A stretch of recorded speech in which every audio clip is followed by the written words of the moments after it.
Ya, selamat pagi semua. Ketemu dengan kami King Yohanes, YouTuber spesialis pembahasan matematika dan sejenisnya. Pada kesempatan kali ini, kita akan melanjutkan pembahasan soal-soal kita ya. Khususnya kali ini kita akan membahas tentang kimia, sifat koligatif larutan, 5 nomor soal. Oke, langsung saja kita bersama-sama melihat soalnya. Dan share screen untuk kita semua. Ya, sudah sampai di nomor 48-nya sifat koligatif larutan kimia SMA.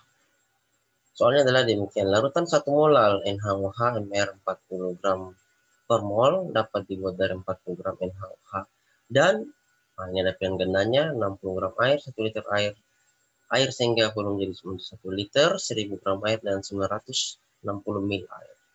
Tapi sebenarnya alangkah baiknya mendukung channel kebaru kita bersama dengan cara menekan tombol subscribe, post promote, share, download. Ya, ini nomor WA kami 0813561401. Langsung saja mari kita lihat bersama-sama. Nah, kemudian 1 molnya dari soal Mr natrium hidroksida atau NaOH dalam 40 gram mol min 1, massa satu larut atau massa NaOH atau biasa disimbol dengan gram, itu dalam 40 gram, massa satu larut atau massa air atau massa H2O, biasanya disimbol dengan P pelarut, itu sama dengan berapa gram. Kita pasang rumus kemolalan, itu M sama dengan DR per kali 1000 per P ya. Gramnya itu 40 gram, MR-nya ganti 40, 1000 per P yang ditanya ya. Jadi ganti 1 sama 40 per 40 kali 1000 per P.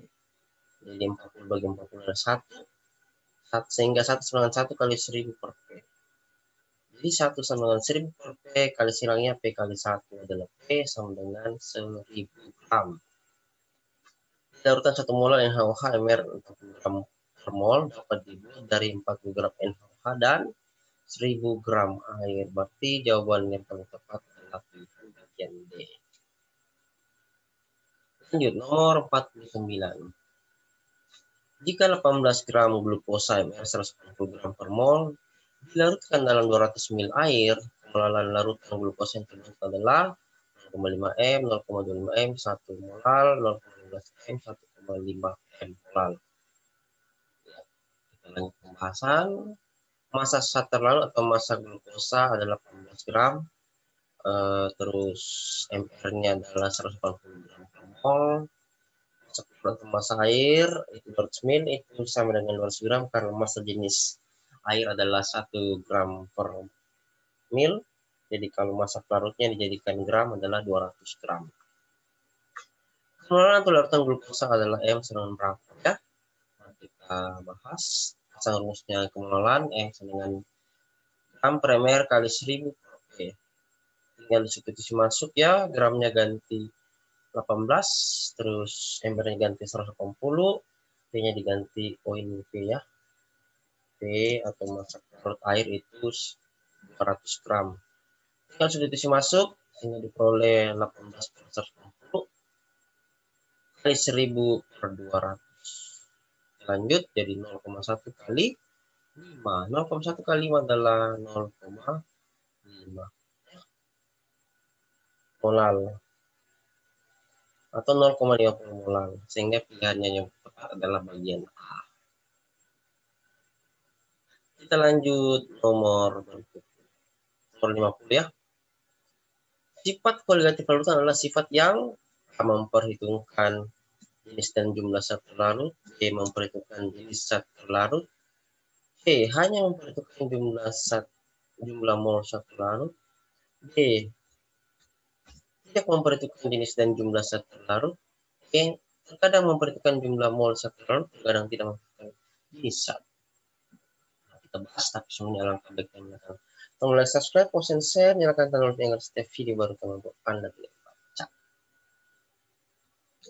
Ya, nah, ya jawabannya. Sifat koligatif larutan adalah suatu sifat yang tergantung pada jumlah partikel zat terlarut dan tidak tergantung pada sifat zat terlarut tersebut. Dengan kata lain, sifat koligatif larutan ditentukan berdasarkan jumlah mol zat terlarut dalam larutan. Dengan demikian, sifat koligatif larutan hanya memperhitungkan jumlah mol zat terlarut. Jawaban tepat adalah pilihan bagian C. Ya. Pindah ke nomor 51. Tekanan uap jenuh larutan berbanding lurus dengan pilihannya A. Kemolaran zat larut, B. Kemolaran zat larut, C. Fraksi mol zat larut, D. Fraksi mol zat larut, dan E. persen zat larut. Mari kita jawab. Rumus tekanan uap jenuh larutan itu adalah P sama dengan P0 dikali dengan XP. Dengan P adalah tekanan uap jenuh larutan dengan 1 mmHg.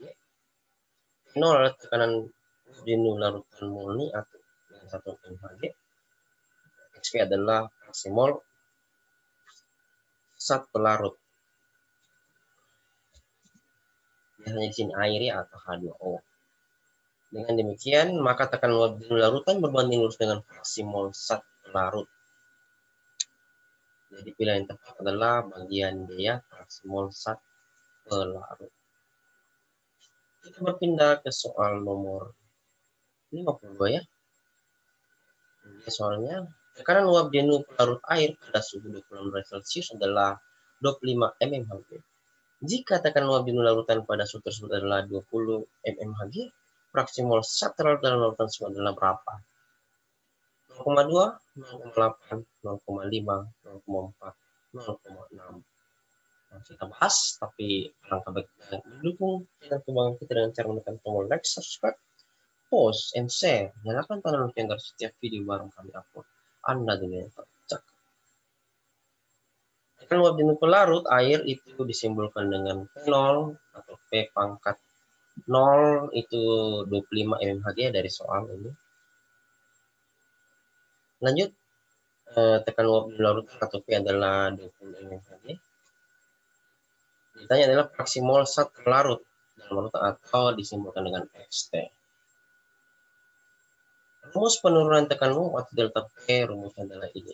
Delta P sedangkan P0 atau dikurang P, tinggal dimasukkan data yang ada.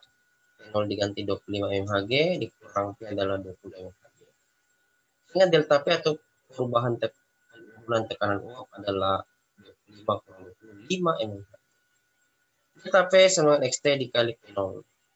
Delta P diganti 5, sedangkan P0 diganti 25, XT sendiri karena dia yang dicari, maka 25 pindah terus menjadi pembagi ya. Jadi XT sama dengan 5 bagi 25 bisa diperkecil masing-masing dibagi 5, jadi XT-nya adalah 1/5.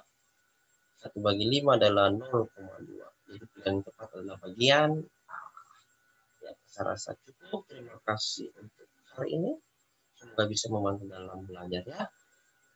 Dan sampai jumpa lagi di video-video kami berikutnya. Selamat belajar, sukses untuk kita semua.